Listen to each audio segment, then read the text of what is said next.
if si Stacey are the Belma, ako po, I'm the Queen Patola. Yes, I respond to different comments. Oh, medyo palaban. Correct po kasi, palaban.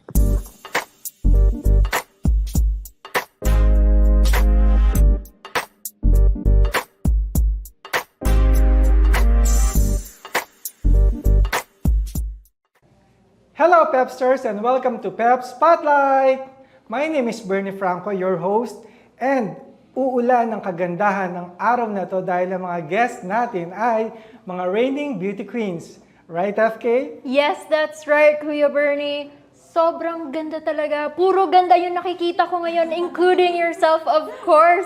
Ayan naman, good afternoon, Pepsters. My name is FK Bravo, and I'm super excited for you guys to meet our three gorgeous women who are here with us today. So, let's introduce them. First, we have our Binibining Pilipinas 2022 second runner-up, Stacey Gabriel. Yeah. Hello, Pepsters. Hello, FK. Hello, Bernie. Thank you so much for having us. Yes, and then up next, we have our Miss Globe Philippines 2022, Chelsea Fernandez. Hello, everyone. Thank you so much. And finally, we have Miss Intercontinental Philippines 2022, Gabrielle Basiano. Yay! Hi. So girls, after less than a month since you've been crowned, kamusta? Kamusta yung grind ninyo? Well, to be honest po, we're kind of busy because of our different interviews. But of course, we're not complaining at all and we're just enjoying every moment of it. And we're just grateful that we are here right now. Nice. What about you, Gab? Well, of course, a lot of things changed, especially after the coronation night. And a lot of doors of opportunities opened for all of us. And right now, we're just preparing for our international competition, so I hope you guys support us. Of course. Right. And Stacey? It's definitely been surreal. I just feel so favored and blessed to work with these women every day. Hindi po yun eme-eme lang. Mamahalin po talaga kami. At we love each other's company at nakakawala po ng pagod tuwing magkakasama po kami, despite our hectic schedules. So I'm just very grateful for this opportunity and cherishing every moment that we have to reign. To reign! And I'm sure lahat ng pageant fans are part of it because they are following you even in social media now. So, Yes, that is true. So we're very lucky that we have them as our new faces of Philippine pageantry. Oh. So we really want to know, how did you know that pageantry is your calling? Well, I started pageantry when I was in college. And at first, I was just doing it to represent my school. But then I realized that I'm passionate about it. It's not just about the prize that you're going to get after winning, but the experience and the lessons that you will bring with you until you're 60, 70. And it's something that you could use in your future endeavors. So, in that, when I realized that pageantry would really help me, not just for the glitz and glamour, but for work, by associating yourself with other people, you know how to mingle with them already, and it will really help you in your life. right. So, yeah. So, pageantry has a deeper meaning, guys. Hindi lang siya join. Stacey? As for me, I started in acting. Acting is my big love. And I was lucky enough to work as an actor. But when the pandemic upended our lives, you know, I had to redefine what success meant to me. And my network shut down, I lost my job. So I spent time in deep reflection, and I realized that if I could spend the rest of my life acting and advocating, I would be very fulfilled. And you know, it dawned on me that pageantry is essentially acting meets advocacy. There's an element to it that is performance. You know, we have alter egos when we get on stage, right? I would not walk in a two-piece any day as Stacey, but as my pageantry alter ego, you know, you get to unleash this inner lioness. And that to me was, lit a fire inside me. And I just knew that this would be an adventure, a journey that I could not forego. I absolutely had to try it. And am I glad that I did, because it brought me these women, it brought me the opportunities that I am afforded today, as Gabby mentioned. I mean, yeah, opportunities are knocking on our door, and it allows me a national platform to speak about mental health, which is my true north.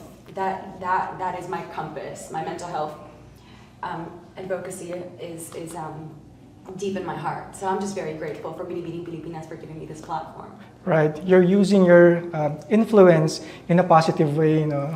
Yes, yeah. It's about, pageantry is about living for something greater than yourself too. And I know that's difficult for people perhaps to comprehend, because here we are in lashes and, you know, and extensions and, you know, it's the glamour of it all. But really, that is only a sliver of our experience. Behind the scenes, there are people that we reach out to, organizations that we partner with in order to become agents for change in our community. Agree. Exactly, yeah. It's so easy to get sidetracked with all these sparkles and all these glam, but behind the scenes, they are working really hard for their advocacies. Yeah. It's really inspiring. Yes. Exactly. And Chelsea, what about you? Finally. I actually started joining pageants in school. So I joined pageant just for a school-based pageant. However, I never won any of them. And yes, and I used that as a motivation to actually join another pageant. And in 2015, I won my first ever crown, and actually Tito Boy was the host of that pageant. Wow. And after that, I told to myself that, I think I'm really good at this. That's why I continued it up until now. And before, my reason why I keep on joining is just to represent the Tacloban city, which is the city that I'm representing right now. And then now that I won Binibining Pilipinas Globe, I'm just so excited to represent Philippines on international stage. So before, it's just about my city, but now I realize that pageantry is all about advocacy, your causes.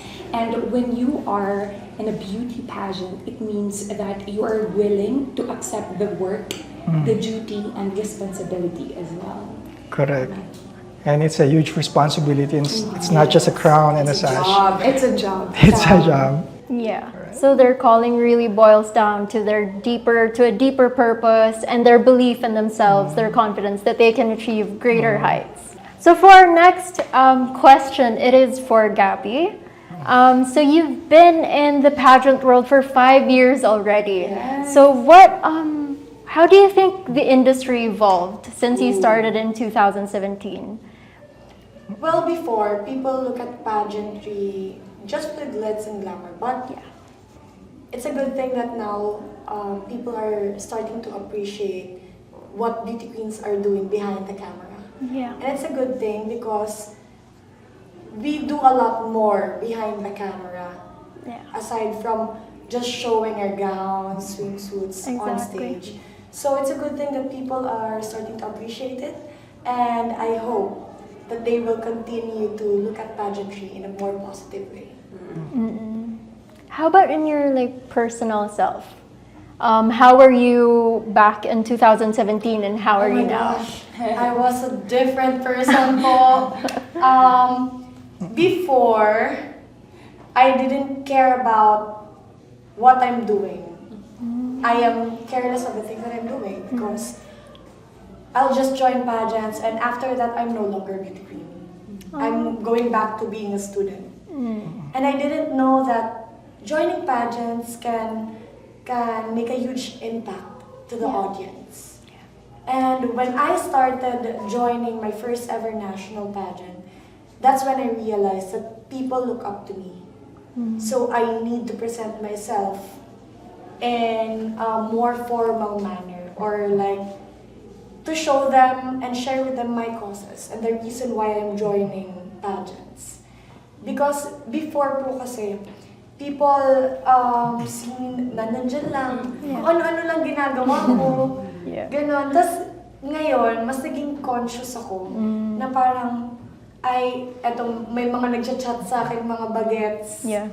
Siyempre, hindi pwedeng makita nila kung ano-ano lang sa feed ko. Siyempre, kailangan kung may i-share man ako sa kanila, it's something na knowledgeable. Yeah. Parang they will learn something from it. So subconsciously, you just developed consistency, like even outside pageant. And you know, That's nice. napansin kong na-develop din ako. Kasi, ngayon, mas comfortable na akong parang makipaghalubilo sa tao. Kasi, nung inisip, actually kahapon ko lang po inisip, na parang 5 years ago, nung pinakauna kong pageant. Oh my gosh, pag-uusapin ako ng tao, hi Gab, hello po. Ganun lang. So, very shy din talaga ako before. And at least now, nalalabas ko na yung mga iniisip ko. And di ko na lang din nalalaman na parang may positive impact din pala siya sa kausap ko. Totoo. Correct.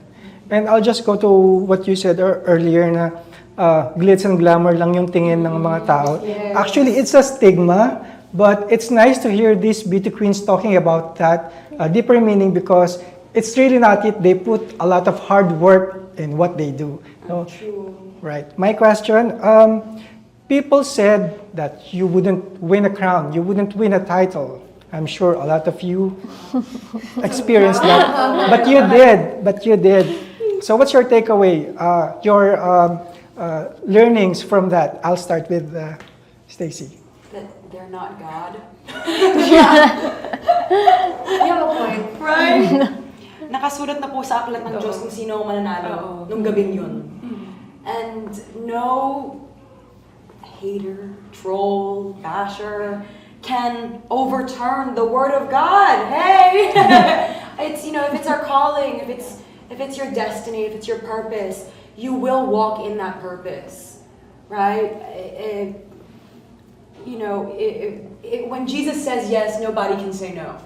So they can say whatever they want to say. You know, everyone's entitled to their opinion, but we're also entitled to turn away and not listen and not pay mind and not give their words a hold over us, power over our mental health and our emotional health, because we know the sacrifice that it entailed, we know the work, the perseverance, the faith that it took to make it onto that stage that night, and we knew that we would fight for our spot in that top 6. So my takeaway really has been to have blinders. You know how horses have blinders? Yes. Yeah. You know, only look forward, onward and upward, and only listen to and give power to the voices of those who love you. Because at the end of the day, they want what's best for you. They know you, right? They know you intimately, and you didn't just show up on their feed one day and them decide to say, hey, you're never gonna win. Give this dream up, you know? Yeah, it's just focus, have blinders on, and trust in God's calling. Thus the phrase, the art of Deadma. No? I love that. See, I could have just said that.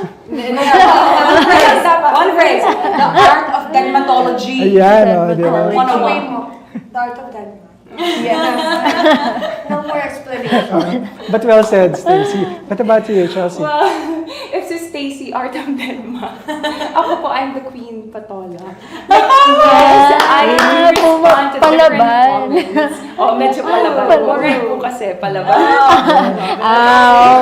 Well, to be honest, I do read comments and sometimes I do respond because they don't have any rights to downgrade me and to bully me or just to discredit all of my dreams and the goals that I want to achieve in my life. And the greatest takeaway from that is sometimes you have to respond, but you have to check it first if dapat ba or hindi. And I also realized that sometimes you do not have to listen to these voices because these voices are noises.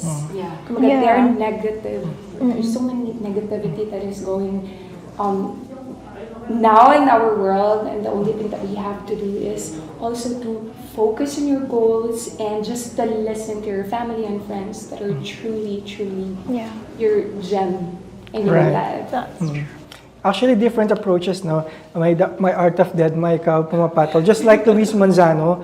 Luis Manzano, yung justification niya, if you don't point out what yung mali yung ginagawa, who would? So that's his if you point. want to see change in the society, it should really start within Be you. the change. Right. Yes. Pero perspective yan, guys. So, Iba-iba lang naman. depende. Gab, ikaw.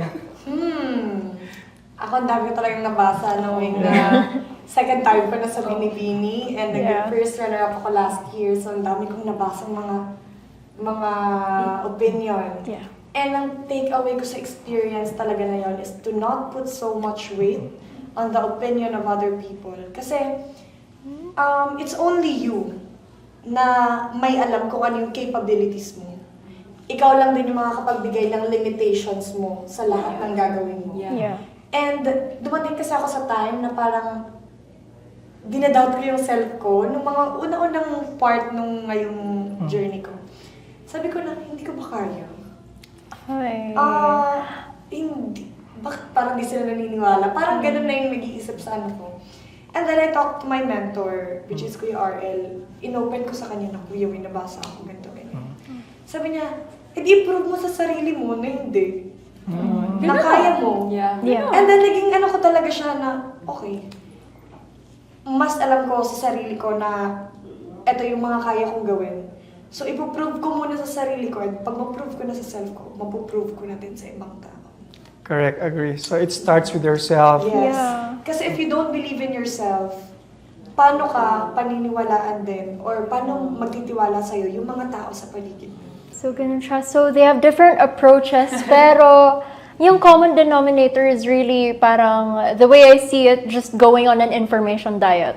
Like, sifting through the, what's constructive criticism and what's just like plain hate.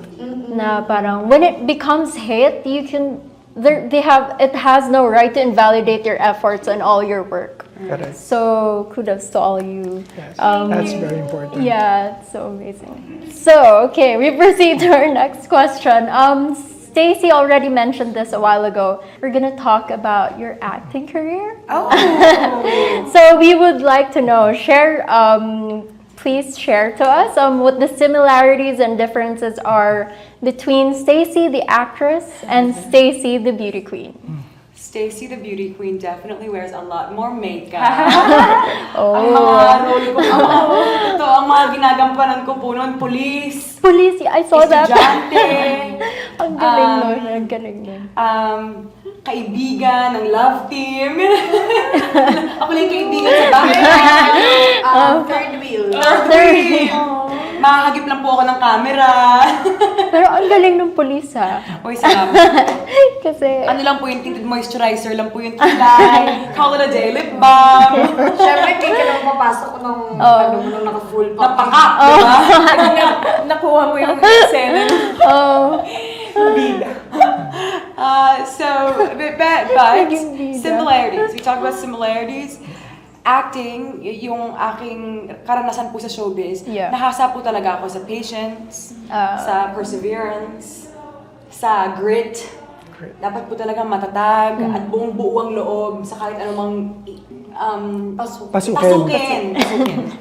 Thank you.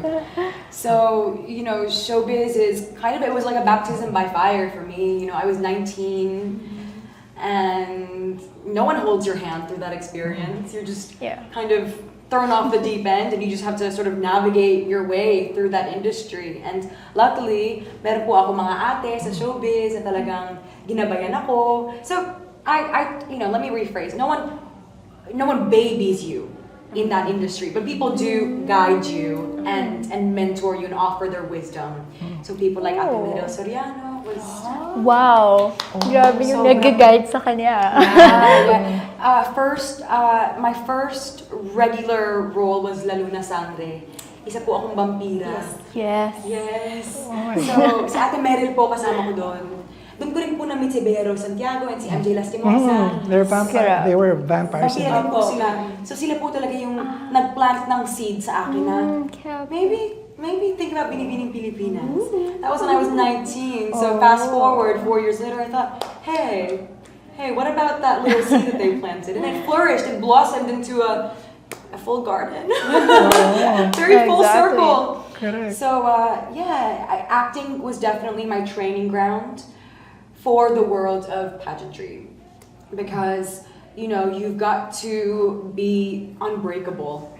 You've got to have just, when we were just talking about this, is that mental fortitude to know who you are and not be swayed by the opinions of others, because pageantry is a marathon.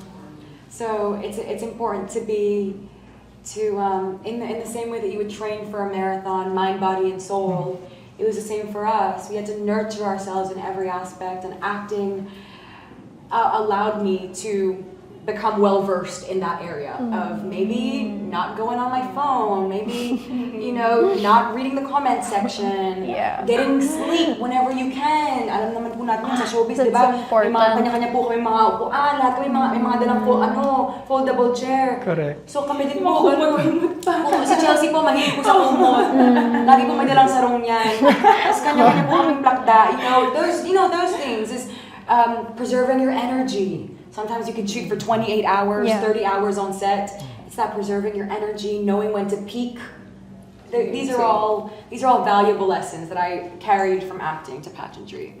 Right. You've come a long way, Stacey. Thank you so much. Right. Thank you. Follow-up question. Ako kikiliti ako because I'm really interested. But anyways, I just want to say na there is true sisterhood in Beauty Queens. We hear that and they say that on TV, the Beauty Queens, and we really know the honesty. Okay, but you also mentioned Disclaimer. that disclaimer, right? But there are also mean girls out there. Sure. Yes, and you were very honest. You were very candid when you said that. Parang, wow, this is the answer that I really wanted to hear because kahit saan naman sa showbiz, not because this is parang everybody kasi would say na I've interviewed Beauty Queens before. No, there are no. There's only sisterhood. Parang, Right. Kahit naman sa office setting meron. Like anywhere. They were very honest. Parang, I know. So, di ba, how do you handle those kind of situations when there are contestants who are in a way mean or not for you? Not so pleasant. Not so pleasant. Okay, so while there are people who are not so pleasant, I can only speak for my generation of Binibinis, but from the stories that I have heard, it has definitely evolved. From stories we hear from back in the day where dresses are ripped and shoes are stolen and accessories are nowhere to be found. Right. There was none of that. There was none of that. So when we say mean girl, Tito Boy's term was mean girls. So I suppose he means, sort of catty, sort of, as you mentioned, not for you, doesn't want to see you succeed. I made sure throughout my journey that my sisters know that I'm available to them whenever they needed me. That my heart is open, my mind is open to them, and my arms are open. But if I sniff out that someone does not mean well, Okay. I do distance myself and I choose to love them from afar. Because while we should be kind and lead with kindness and operate from a place of compassion and sympathy, we should also protect our hearts. And there are people who you are better off loving from afar. And even those sisters know that I'm forever available to them, and should anyone ever have a change of heart, I am the giving tree. Hear that book? Hear that children's book? You can just come to me and I will embrace you because I am a girl's girl, and I always want my sisters to feel supported and bolstered and uplifted by me. But it's really a matter of discernment and being a good judge of character, because we do need to protect ourselves. This space can be so cutthroat, and it's important to keep a tight circle of people who believe in you and want to see you shine. Right. Because at the end of the day, it's still a competition, and iba-iba yung approach, atake ng mga tao. Yes. I'll reserve the last question for you. I'll reserve the last. Gabby, ikaw, what about those kind of contestants, fellow contestants na who don't mean well when it comes to competition, na they're really catty? I joined pageants a couple of times already na po. So nasanay na po talaga ako na hindi naman po masasabing totally mean girl siya. But maybe you just don't have the same vibe. So you don't get along. Okay. So this year, I'm friends naman with everyone. And meron na talagang quiet type, maiingay, and I'm one of them po. Guilty po ako doon. But at the end of the day, we still support each other naman. And naiintindihan ko po na we have different cultures and different personalities and different way of handling friendships. So, siguro at first, iisipin ko pa, ay bakit? But then I'll realize na din na parang, ganyan lang pala talaga siya. Ganyan lang talaga yung personality niya. And I need to accept that. Kasi yun yung kinalakihan niya. Nice. Different strokes for different folks. Chelsea? Well, to be honest, I also encountered a lot of mean girls. Not in Binibining Pilipinas, but in my previous pageants. But the only thing that I did was I didn't just recognize them. Like, okay, dyan ka lang, dito lang din ako. So that, alam niyo po, hindi na lumaki yung parang alitan niyo. Actually, wala namang alitan. Pero sometimes talaga, hindi ko madideny, meron talagang girls na parang, tingnan mo yun siyang ganda, bakit yun sumalay dito? Tingnan mo yun magaling. May maririnig kang gano'n. Mga parinig. Yes, mga Okay. parinig. Okay. But of course, you should be unbothered because you're a queen. Unbothered queen. That's correct. And also, I really think that's true. I really think it's from what they're saying, I really commend them for being so strong because it takes a whole other level of courage to remain kind. Like, especially with all the cruelty around you. Parang if you're kind above all that, you're super strong. And My mom, sorry, if I can just add, Yeah. my mom Yes. also always says, hurt people hurt people. So if they feel compelled to hurt somebody, Yeah. perhaps we should just, I know it's hard, Yeah. but perhaps we should just sympathize yeah. and because we cannot imagine the hurt they must be going Yeah. through. So I think you Yeah. have to adjust na lang. Yeah, kami na lang mag-adjust. Yeah. Sabi po nga niya, kill them with kindness. Yes. That's correct. These sayings talaga, no, parang we always hear them, but what you said, yung hurt people.